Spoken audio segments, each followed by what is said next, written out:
Stretching 5.5 kilometers into the Arabian Gulf lies the most audacious engineering project the world has ever seen.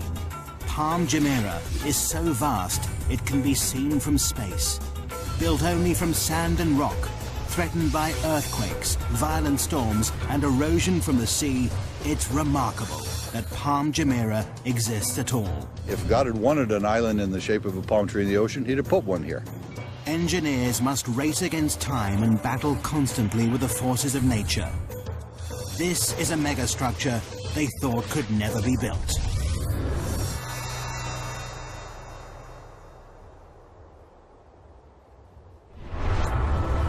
August 2001. The Arabian Gulf is a massive activity.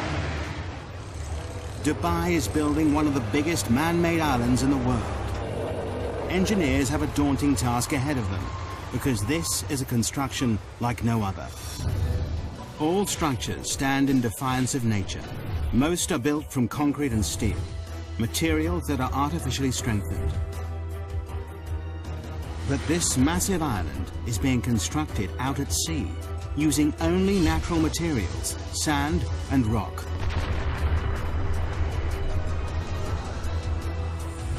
And both start eroding the moment they hit the water.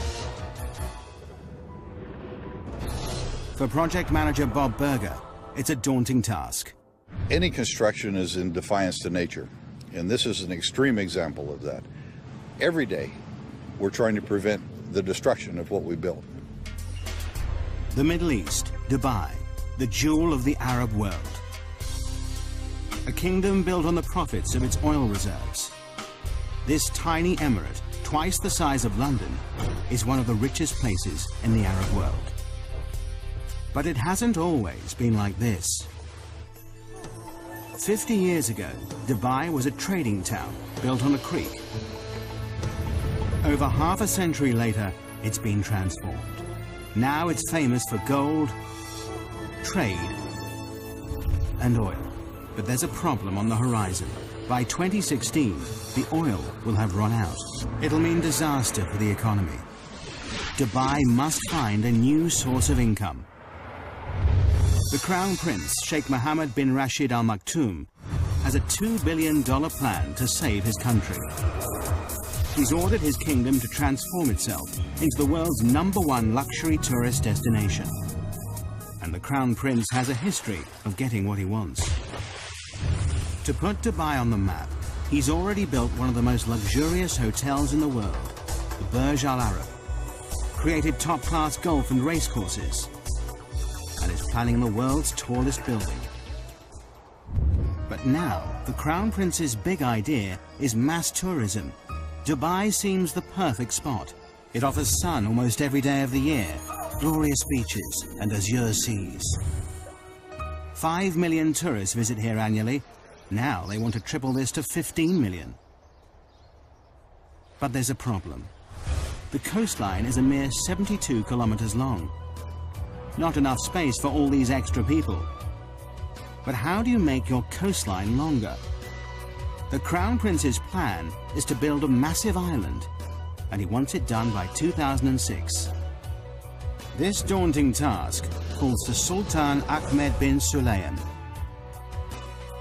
Starting with a blank piece of paper, he draws a circular island. He's delighted. It increases the coastline by 7 kilometers. But for the Crown Prince, it's nowhere near enough. He looked at it was a circular island, which gave us about 7 kilometers of beaches. And he said, why not 70 kilometers? It's back to the drawing board. This time, the Crown Prince works on the design himself, pulling it about to increase the beachfront. Nothing seems right. But then he comes up with an audacious plan. What better for a paradise island than the shape of a palm tree? 5.5 kilometers across, it increases the coastline by a whopping 56 kilometers, 9 times more beachfront than the circular island. But no one has ever built an island this size and shape before. When I first heard of this project, I couldn't believe it. I thought it's incredible. The extraordinary plan is to build a city at sea. The palm will be covered with luxury villas, shopping malls and restaurants. The crescent-shaped breakwater, linked to the palm by a tunnel, will hold 22 hotels. The easiest way to build such a massive structure at sea is to use concrete and steel. But this doesn't fit with the Crown Prince's plans. His idea creates an added challenge. To blend in with its surroundings, the island must be made entirely from natural materials. The palm-shaped island will only be made from sand, 94 million cubic meters of it. All that protects this from the sea will be a breakwater, 5.5 million cubic meters of rock. Together, there's enough sand and rock to build a 2.5-meter high wall circling the entire world.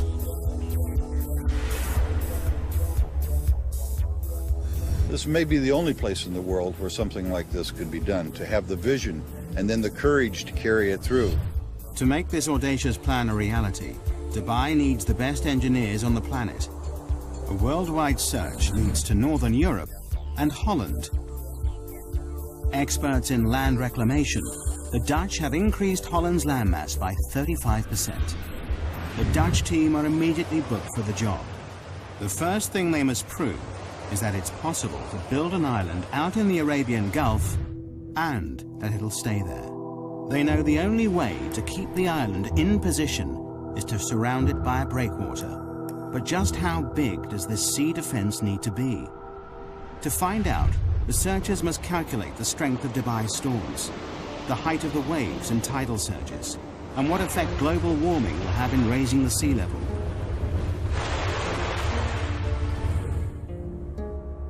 The biggest fear for all coastal engineers are massive freak waves. These waves build up over long distances, pushed by persistent winds and large currents. They destroy nearly everything in their path. But the island builders are lucky. The research team has worked out that the Arabian Gulf is the perfect place to build this megastructure. On average, the Gulf is only 30 meters deep, and it's only 160 kilometers wide. It's too short and too shallow for catastrophic waves to build up. But the team know they will get Shamal storms. Every winter, these intense northerly storms bring high winds and 2-meter waves that will batter the structure. Researchers must also factor in the worst-case scenario, the storm that hits once in 100 years.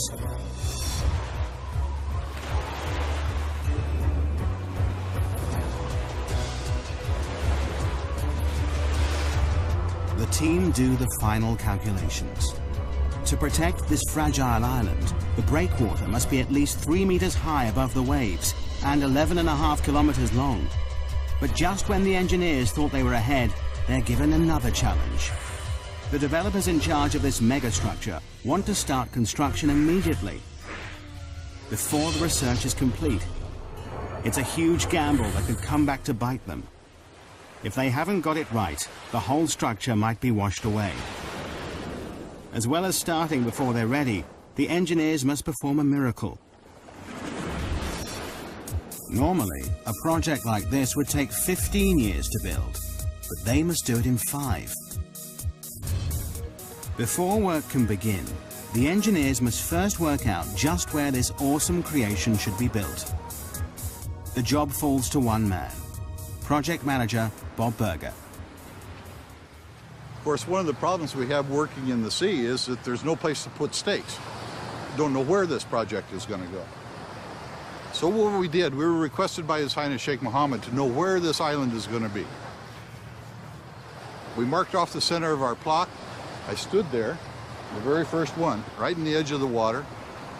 My arms down the beach each way, closed my eyes. This is the center line of the project. An engineer puts stakes in that line, and that became the center point of the entire project, just like that. August 2001, the breakwater construction team take to the sea. They've only 2 years to build this massive 11.5 kilometer sea wall. But just as they get started, disaster strikes. September the 11th, 2001. The World Trade Center in New York is attacked in a brutal act of terrorism. Overnight, tourism to the Middle East stops. But work has already started on the Palm Island. Will millions of dollars and months of research all be in vain? September 2001. In the wake of terrorist attacks in the United States, travel abroad halts abruptly. Fear and panic spread. People are too frightened to travel, particularly to the Middle East. It could have disastrous consequences for Dubai's ambitious plans. Work has already begun on building one of the biggest man-made structures in the world, a giant palm-shaped island that'll transform Dubai into a world-class holiday destination. The massive 11.5-kilometer breakwater is under construction. Both the breakwater team and the Palm Island team are assembled to make the dream a reality. But 9/11 throws the plans into turmoil. The 1,200 foreign engineers fear their lives could be in danger. They make contingency plans to leave the country. In the meantime, they're advised not to go into Western hotels and bars. Business slumps. Beaches are empty. Restaurants deserted. No one wants to be here. For 3 months, Dubai grinds to a halt. The sun is setting on the Middle East's tourist industry. But the job must carry on, whatever the political climate. The oil reserves are running out. The Crown Prince stands firm. The developers are now committed to the build.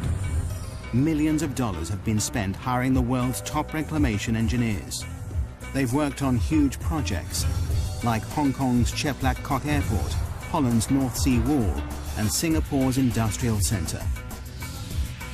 But no one has reclaimed a structure this size or shape before. By November 2001, the race to build this megastructure is really underway.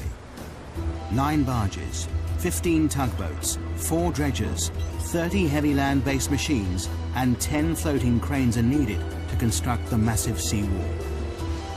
For the breakwater team, their first step in this awesome challenge is to build up the sea floor.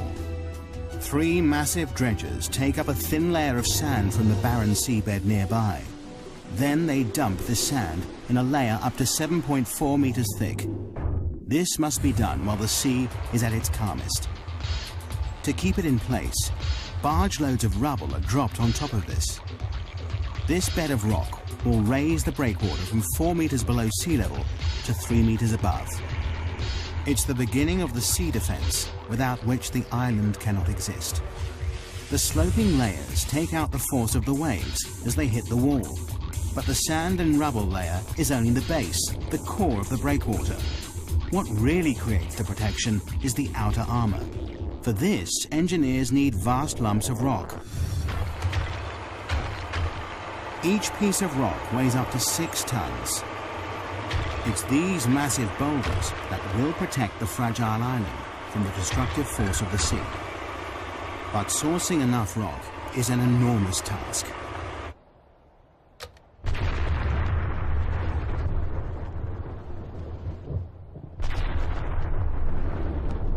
Excavation teams spring into action in 16 quarries across the United Arab Emirates. The 11.5-kilometer breakwater needs a lot of rock. 5.5 million cubic meters of the stuff, enough to build 2 Egyptian pyramids.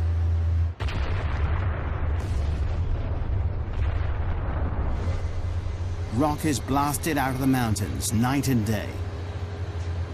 Loaded onto dozens of lorries, it begins the arduous journey to the coast. Here, the rocks are immediately piled onto barges and shipped straight to the construction site.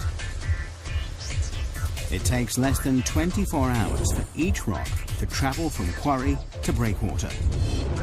24/7, this floating conveyor belt delivers up to 40,000 tons of rock per day, nearly the same weight as 2 aircraft carriers.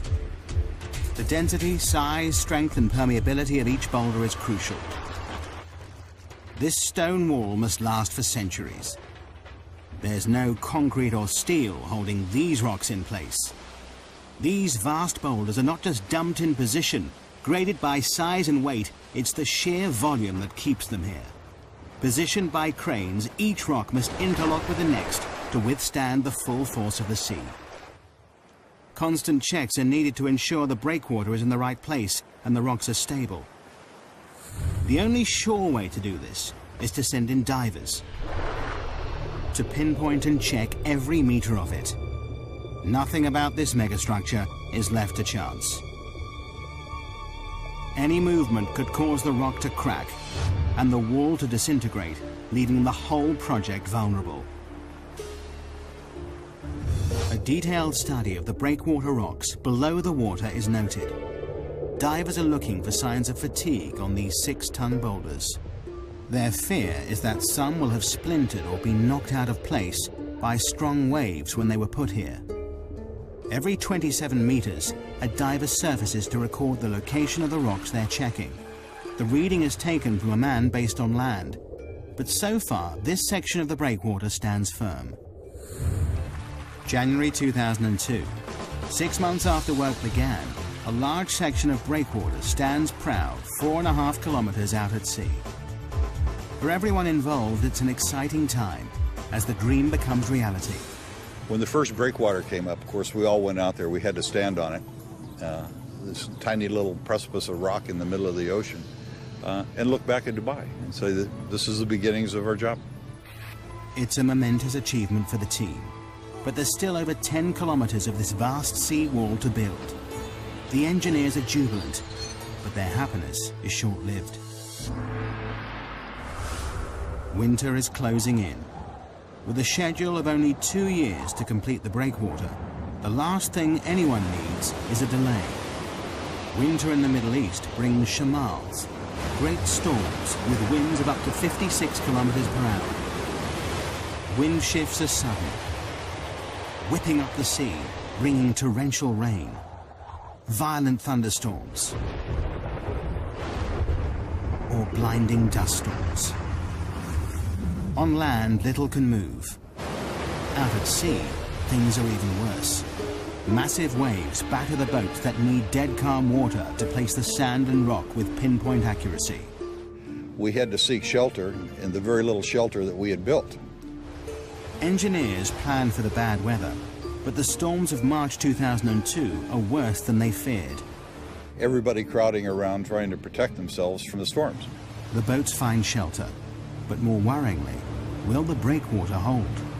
It's a nail-biting time. Over the next 3 weeks, the storms are relentless. All the engineers can do is watch and wait. The breakwater stands firm, but the schedule is slipping. The construction team is 3 weeks behind, and the pressure is immense. Every second counts. It's vital that the fragile sand island has protection. Only when a 550-meter-long section of breakwater is built can the Palm Island begin to rise above the sea. But the schedule is desperately tight.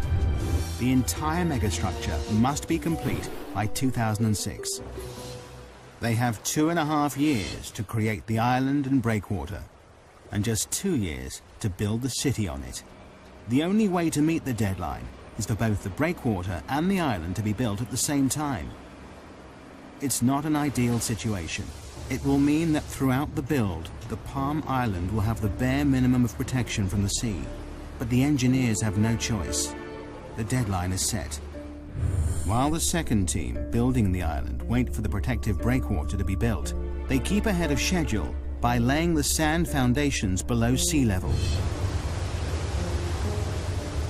But now, 8 months after construction began, they are desperate to break the surface. Finally, April 2002, the first 550-meter section of the breakwater rises 3 meters above the sea. At last, the builders of the Palm can step up the action and bring the island above sea level for the first time.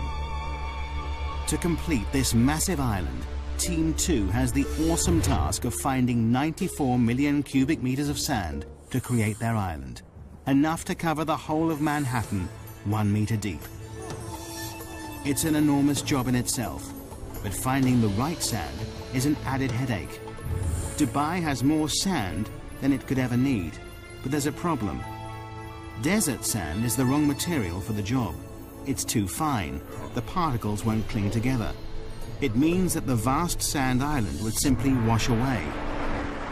The engineers must look elsewhere. The best sand for the job is found 6 nautical miles out at sea. This sand is much more suitable. It's coarse, packs densely, and is more resistant to wave impact. They will dredge sand from the Gulf seabed. And there is an added benefit. The dredgers will spend less time transporting the material to the construction site. In just 3 hours, a dredger travels to and from the site, scoops up the sand, and sprays it into position. It works a 5 square kilometer area, dredging up the top meter of the sea floor. It takes less than an hour to fill the 8,000-ton tank with sand.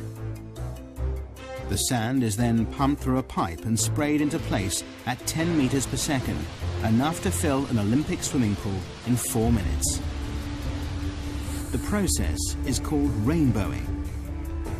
The island construction team work round the clock to keep to the tight schedule. Night and day, the island grows bit by bit. The rainbowed sand builds into a sandbar, rising up to 4 meters out of the water. But for the engineers, there are mixed feelings. Is the shape of the island progressing as planned? There's great excitement, and there was great anticipation and a little bit of fear. Is it in the right place? With doubt cast over the construction, Dubai has a trick up its sleeve. 676 kilometers up in space. Dubai has access to the only privately owned satellite in the world. It's so powerful, it rivals those of the Russian and US military. The satellite, IKONOS, orbits the Earth, taking pictures that prove the island is totally on track, so far. It also means the Crown Prince can keep a close eye on his pet project. August 2002, a year in, and the island team is ahead of schedule. 8 kilometers of the breakwater stands firm. 8 palm fronds break through the azure seas. But it's a grueling and difficult process. Rainbowing is a common operation in land reclamation. But this is no ordinary reclamation project. There is no mold for the palm shape and no fixed points to get bearings from. The unique shape makes it a nightmare to build because the whole design relies on accuracy. This enormous structure has 56 kilometers of waterfront and almost all of it is curved. To make things more difficult, it's impossible to tell from the ground if the sand is falling in the right place. The only way to complete this task is to use state-of-the-art technology. Prior to GPS, we couldn't have done this job. There are only 2 straight lines in this project. All the rest of them are curved. It's all down to a team of 5 men who walk the perimeter of the island every day as it takes shape. It's grueling work. Summer temperatures reach a searing 48 degrees Celsius. Humidity, it's 95%. With heavy packs strapped to their backs, these mobile receivers create a grid reference for the island. Receiving signals from space and a fixed position on land, the height and position of the sandbars is recorded. With these coordinates, dredgers can sail into the exact position and rainbow the sand with pinpoint accuracy.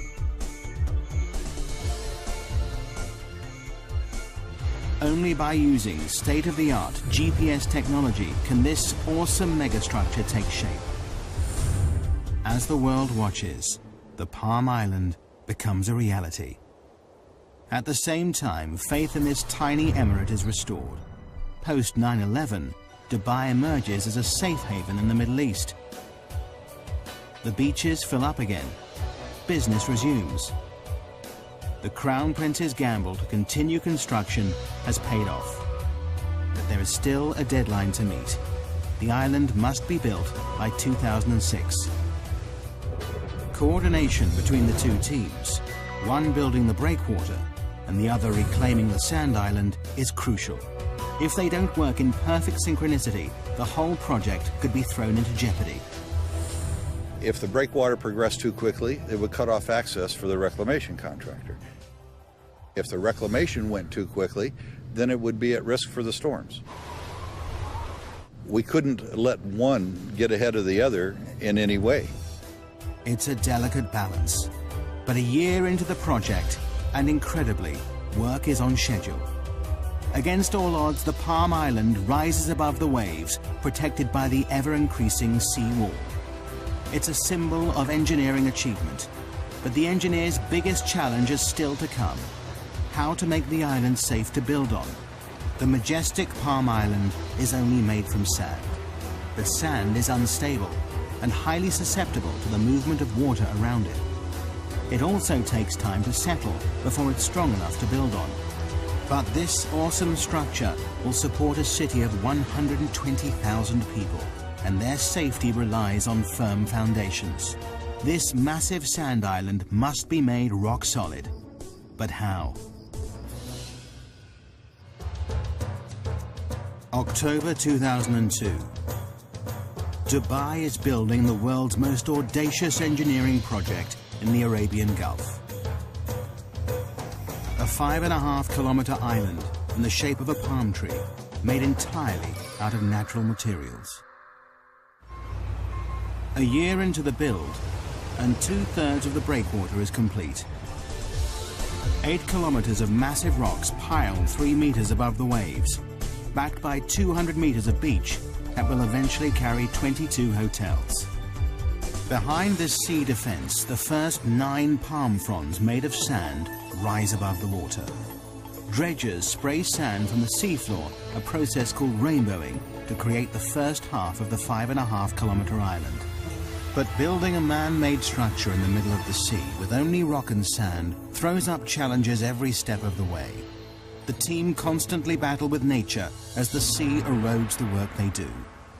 We worried initially that we could actually do it, that we could place the sand where it should be, that we could place the rocks where they should be. The teams now race to finish the project. But then the engineers discover a problem that could put the whole project in jeopardy. The decision to start construction before completing the research has finally caught up with them. Coming in or going out. The sea is not circulating around this massive megastructure as they planned. The tides are not flushing the system properly. Clean water is not moving fast enough round the inner waterway. The water is in serious danger of becoming stagnant. People have paid millions for a piece of this paradise island. Green, fetid water is not going to work. A solution must be found, and fast. Changes must be made to the design. But all the time, the Palm Island is taking shape to the original plan. Further tests are run on the computer. Luckily, the solution is found just in time, and it's simple. The seawall must have 2 breaks in it.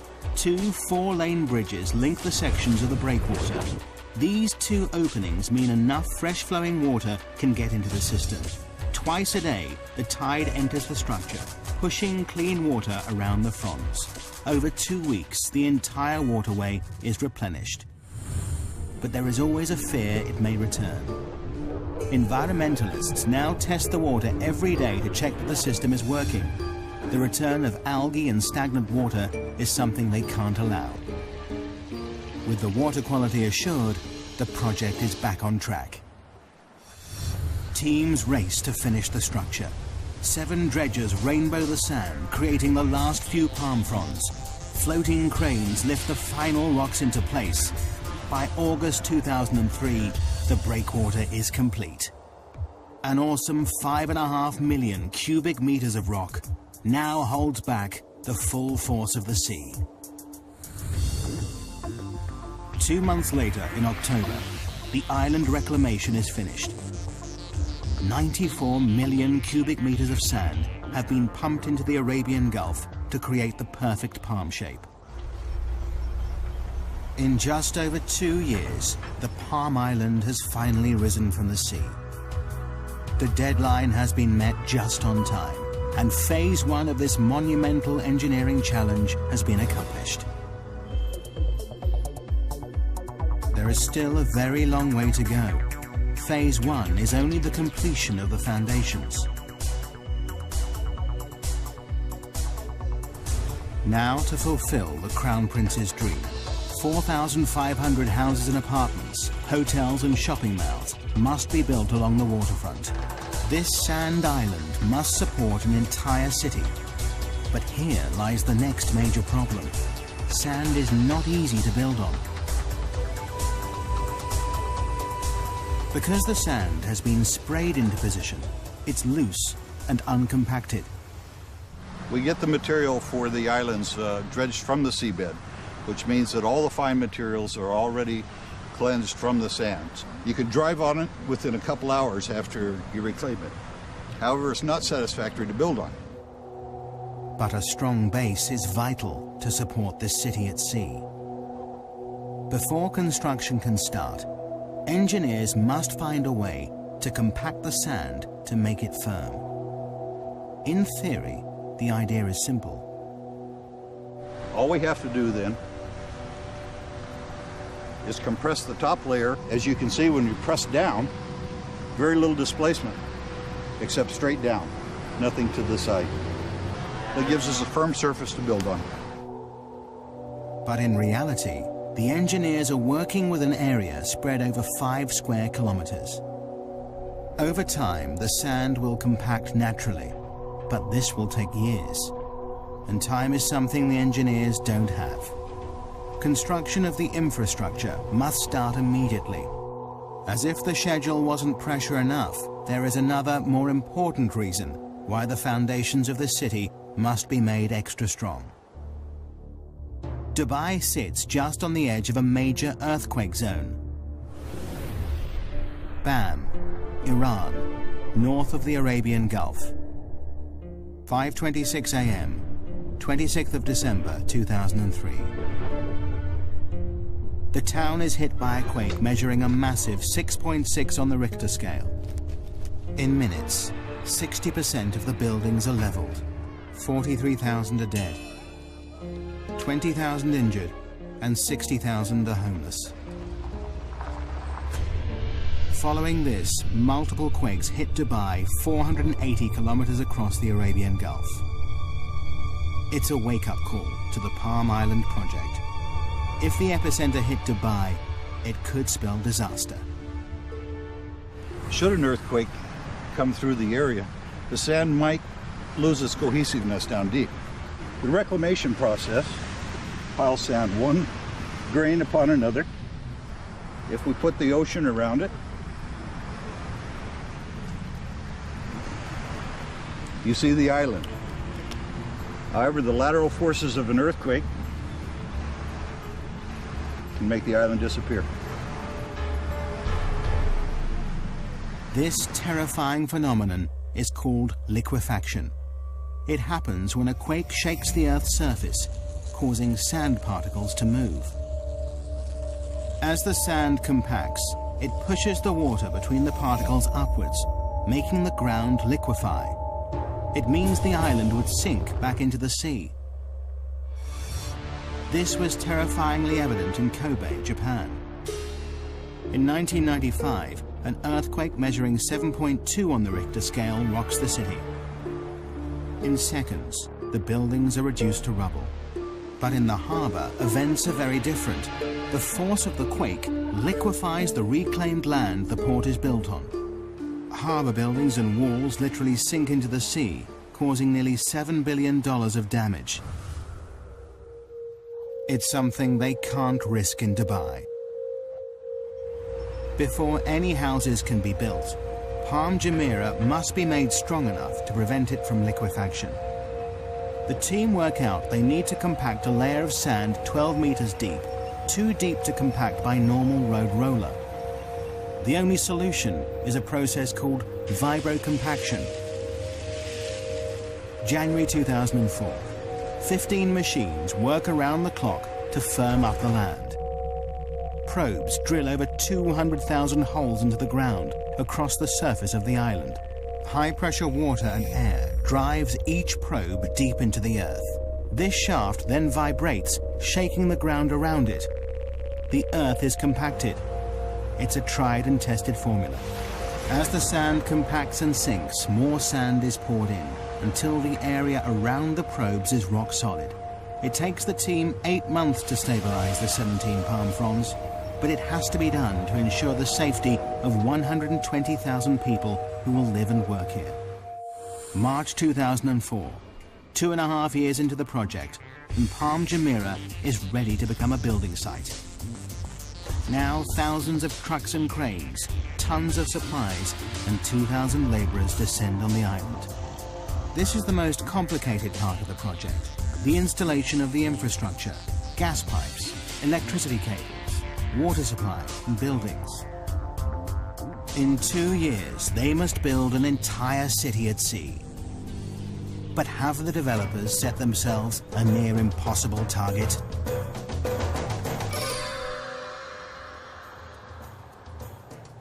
January 2005. One of the world's biggest man-made structures has reached a critical stage. After 2 years, the island foundations rise out of the sea. Now engineers turn their attention from sand and rock to concrete, glass and steel. They're building an entire city out at sea in just 2 years. Nothing like this has ever been attempted before. For project manager Scott Hutchinson, building the apartments is a massive logistical nightmare. I've probably worked on 3 or 4 other billion-dollar projects before, but this is without a doubt the biggest and the most complex that I've ever seen. And I can't imagine other projects being any more complex than this. 850 buses ferry the 40,000-strong Asian workforce on and off the island in 2 12-hour shifts. They'll work in grueling temperatures of up to 48 degrees Celsius. As well as thousands of people, millions of tons of concrete and steel are shipped in from around the world and driven onto the Palm.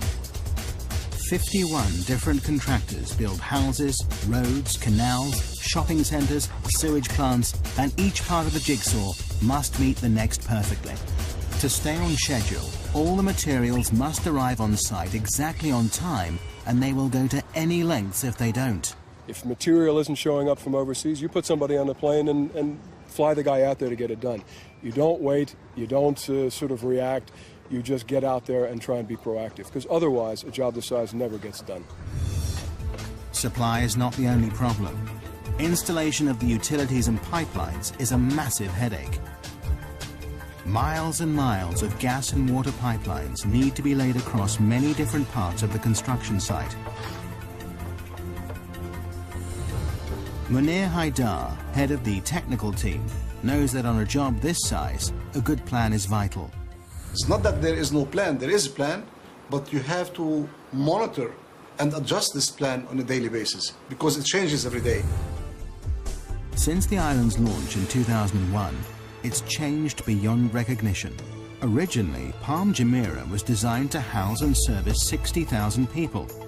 But by 2004, developers realized the public loved the idea so much, they doubled the capacity. Everybody's changing their requirements, and you have to learn to react very quickly to that. And in Dubai, things move quickly. The pressure is on.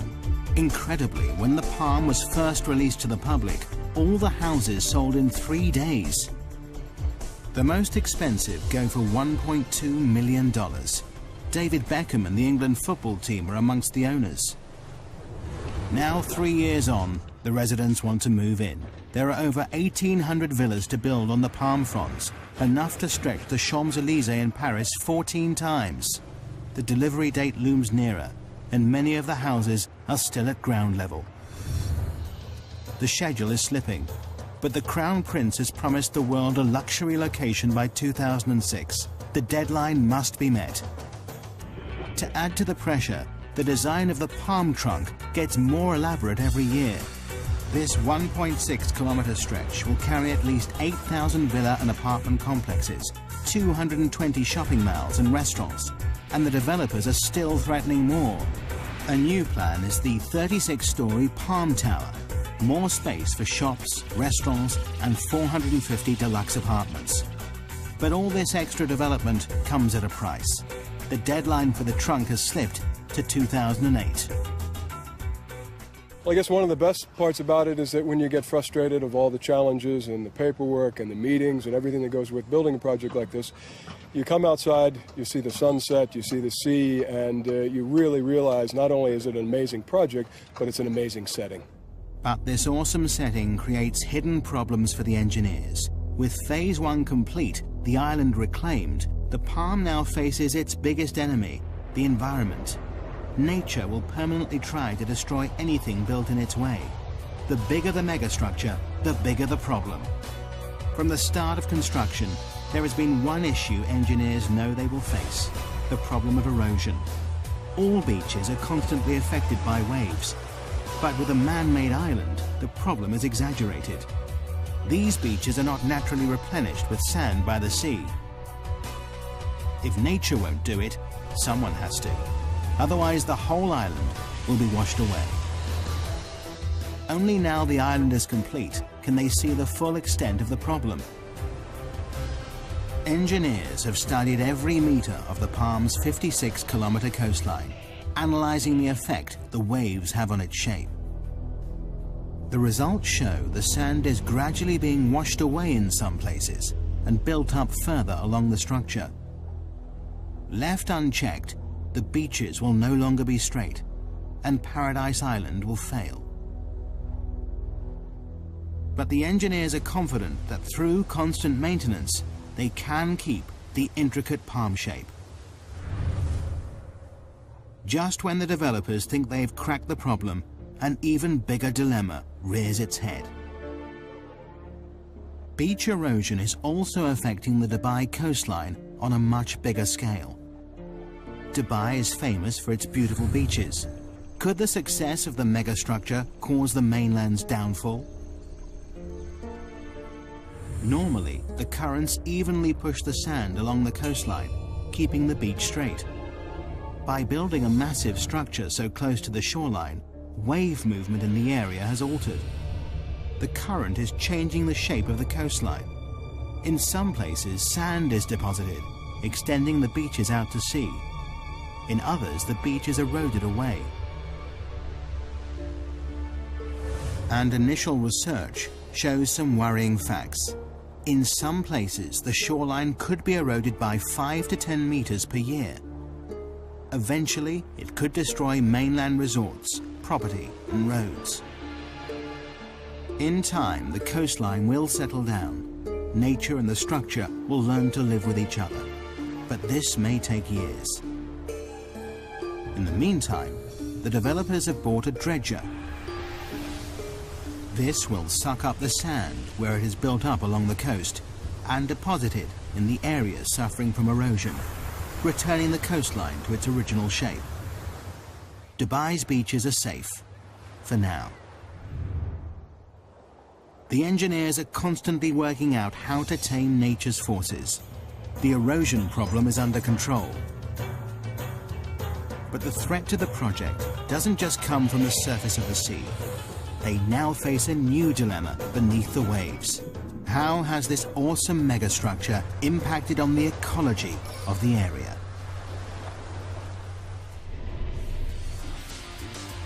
August 2005. 4 years after the Palm project started, this audacious island stamps its mark on Dubai's coastline.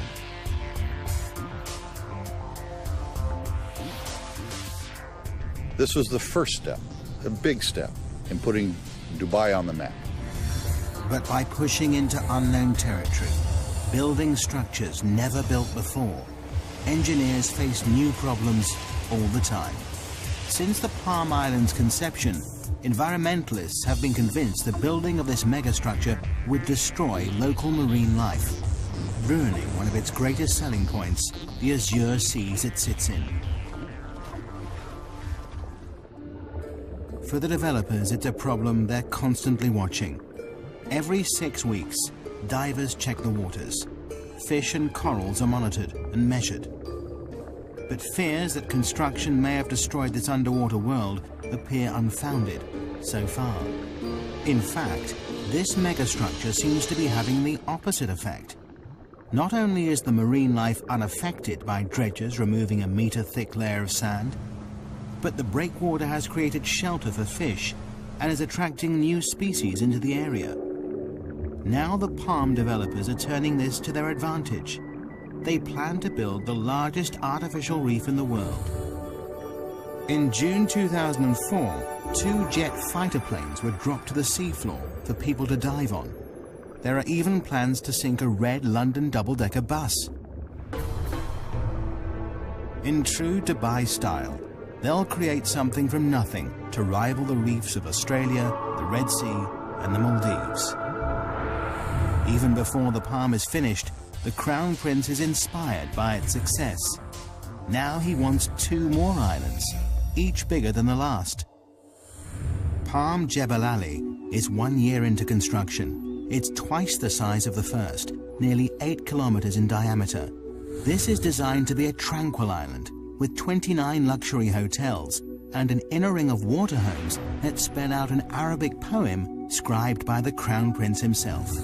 Even bigger is Palm Dira. Work has just started on this whopping 14-kilometer long island that will support 500,000 people. Although engineers have the confidence of knowing how to build these structures, they now have a more worrying problem: supply. To raise this island from the sea will take 1,500 million cubic meters of sand, 15 times the amount needed to build the first palm. Could this outrageous structure fall at the first hurdle because of lack of materials? Dredgers are driven further out to sea in search of enough suitable sand. But the engineers are confident that their goals are achievable. But just when they thought resources were stretched to the limit, the Crown Prince has the most outrageous idea of them all. To make Dubai the #1 tourist destination, he wants to build the world. 4 kilometers out at sea, hundreds of small islands are being constructed. Seen from the air, these islands will take the shape of the continents of the world. It's an even more complicated structure to build than the palm. This is not 1 island, but 300, and each one is different, varying in size from 5 acres to 20. The deadline for these exclusive private islands is 2007. Arizona, Wyoming, France and Australia are all up for sale. They cost anything from $6 to $36 million, and that's before anything is built on them. But creating the world takes land reclamation to the limit. This archipelago of sandbars covers an area almost 7 kilometers by 9. Each island has to be built in exactly the right position to create the global look from space. Any mistake, and the whole design will be ruined. The Palm Island put Dubai on the map. Now the world puts the map on Dubai. But have the developers gone too far? Will the demand for property keep up with the escalating build? Will the bubble burst? So far, 2 of the Palm Islands are completely sold out. A third of the world has been snapped up. But this still leaves a lot up for sale. But the developers are confident they see no end to the demand. Megastructures are the latest craze. To top all plans, in January 2005, they launched the Dubai waterfront. This claw-shaped landmass won't just stretch far out to sea. It will also create 75 kilometers of waterfront, stretching into the desert. Together, all these megastructures will extend the coastline of Dubai from 72 kilometers to a whopping 1,500, a 2,118% increase. Meanwhile, the first Palm's construction team continues to meet the deadline of 2008. But the island stands here in defiance of nature, proof that engineers can and will continually push the boundaries of engineering technology. The Palm Island is truly an awesome megastructure.